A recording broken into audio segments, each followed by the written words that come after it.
Good evening, welcome back. Tonight we are going to be summarizing Module 5 in Course 3. So let's get into it. Lesson 1. They talk about understanding rural properties.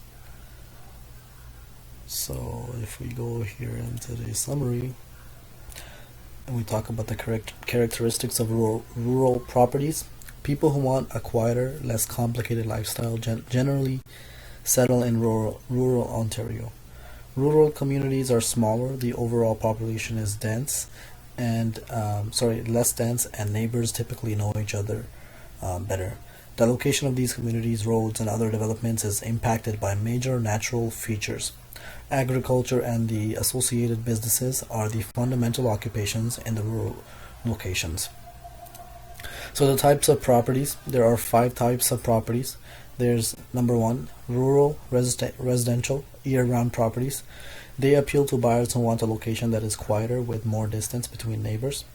Proximity to a city or town and paved or gravel roads can impact the value of a property.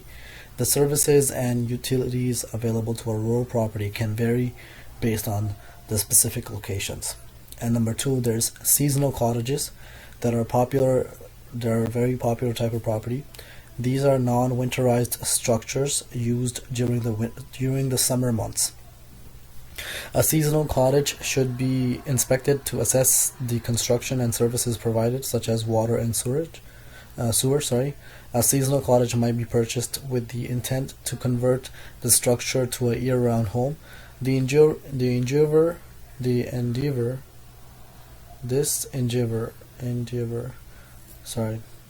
This endeavor will require advanced planning to ensure a property can be renovated at a reasonable cost.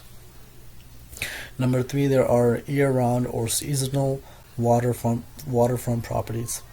Often have many desirable features such as a dock or a boathouse. However, any proposed improvements, or alterations to existing improvements are located in or along the waterfront will have restrictions from a local municipality.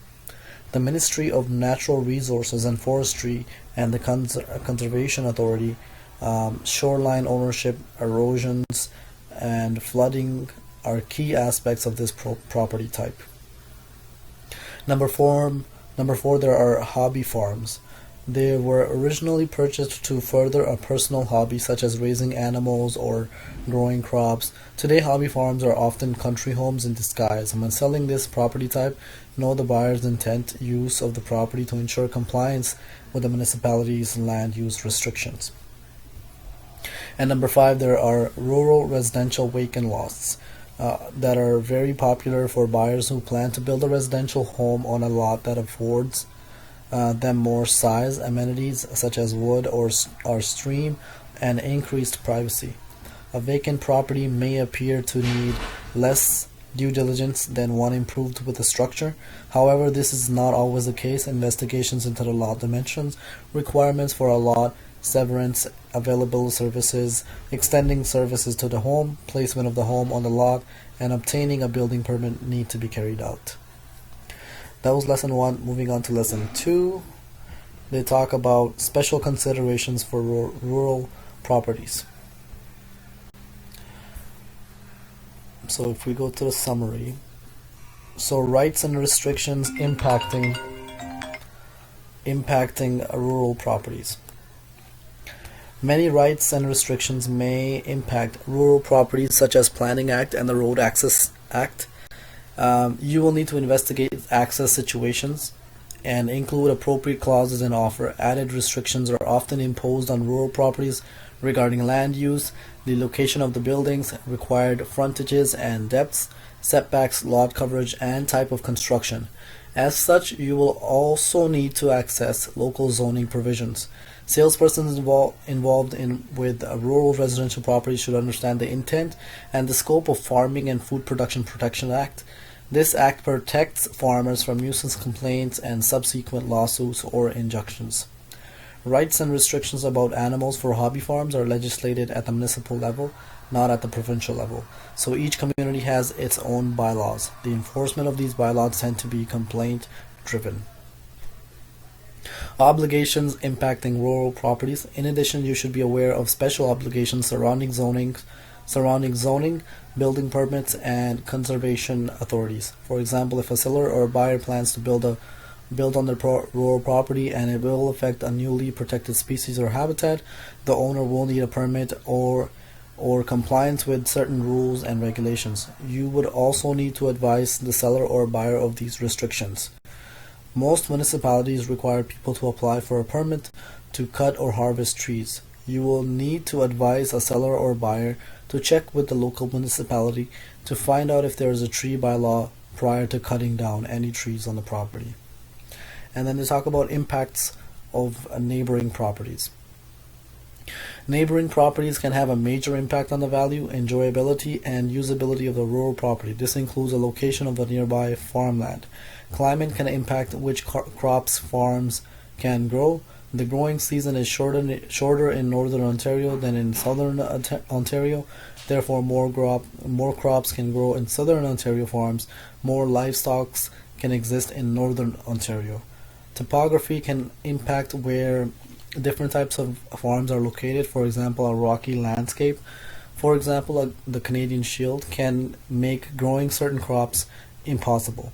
The soil type can impact where different types of farms are located. For example, there are farms in the Holland Marsh area of the province with a rich soil type, which can lead to multiple crops being produced during the growing season. The soil type, topography, and climate will dictate which crops can or cannot be grown on agricultural land. And then permitted chemicals used can impact where different types of farms are located. For example, restrictions are in place that require separation between residential development / homes and farmland that can be chemically sprayed. The proximity to wind farms, solar panels, and other environmental projects may have a positive or negative impact on the value, enjoyability, and usability of a rural property. Seller and buyer should be aware of the planned development nearby because these developments can impact the use, enjoyment, and potential value of their property. For example, how close a rural property is to a city and the potential for annexation from the municipality. And then they talk about future development. It is important to assess the potential for future development to occur as a town or city expands. Expansion does not take place immediately, nor is it guaranteed. The municipality will plan years in advance for any changes to their boundaries, and annexing of townships, lands will be fully debated and public meetings held. Any change to the boundaries of municipality can impact a rural property in many ways. A potential buyer should be fully informed of any planned development in the area, as this may impact their decision to purchase, either favorably or negatively. And then lesson 3 talks about services, utilities, access, and waterfront property consideration.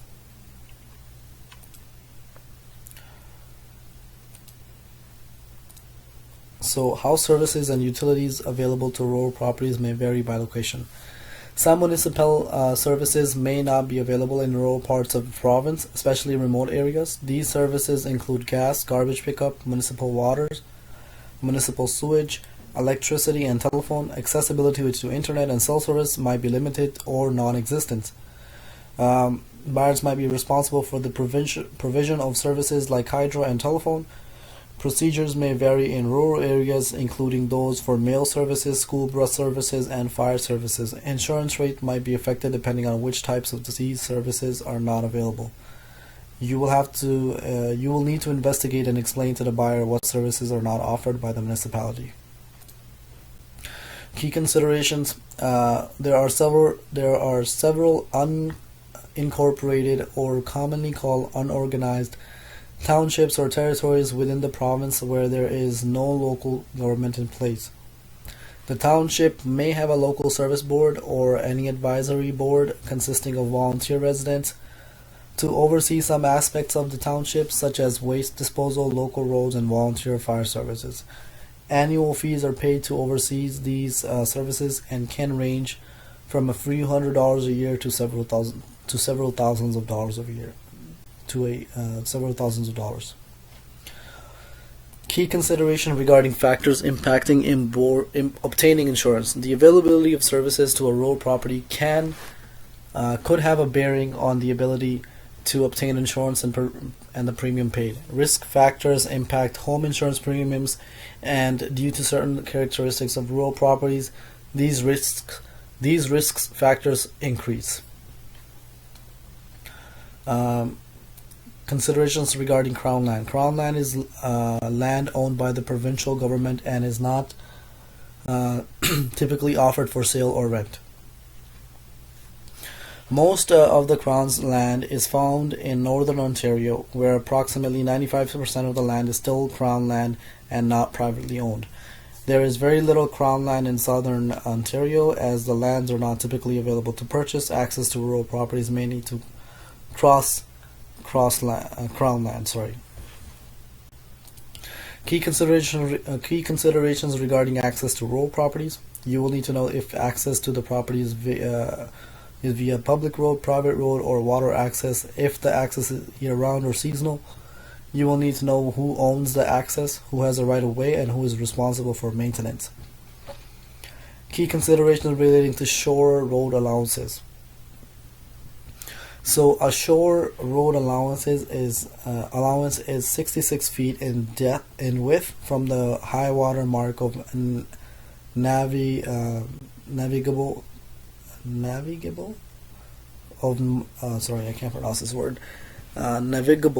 rivers and shores of lakes. An open or unopened shore road allowance means the township owns the water edge. A closed shore road allowance results from a road allowance that has been identified as no longer necessary. Okay, I'm going to read that again. A shore road allowance is 66 feet in width from high water mark. An open or unopened shore road allowance means the township owns the water edges. A closed shore road allowance results from a road allowance that has been identified as no longer necessary. A road closure requires the passing of a bylaw, and when this happens, the road is no longer a public road. It is retained by the Crown or the municipality, or could be sold to adjoining a landowner. The buyer should be aware that structures on many waterfront properties, for example boathouses, docks, etc., may have been built on a shore road allowance. A survey prepared by an Ontario Land Survey is critical if a buyer is considering purchasing a rural shoreline property. The survey will show the property boundaries and if there are any encroachments onto a neighboring property, and also disclose if a waterfront property is a water lot, water edge, or water view with shore or road allowances. Riparian rights are associated with access to water as opposed to ownership of the bed of the lake or river. This means the owner can build a dock and enjoy it without any problems. However, when a property includes a shore road allowance, it is open. The landowner essentially has no riparian rights because they do not technically own waterfront property. As mentioned, shore road allowances are under the control of municipality. Some municipality will offer them for sale to the adjacent property owner. The landowner cannot build on a property they do not own. The local municipality's building department requires proof of purchase of the shore road allowance for any repairs, renovations, or any new construction within the shore road allowance. So once again, what is a shore road allowance? It is a road owned by the municipality. Okay, that was lesson 3, and I'm gonna stop right there. So I'm gonna name this part 1. I will be doing lesson 4, 5, 6 in the next video. So stay tuned. Thank you. Have a good night.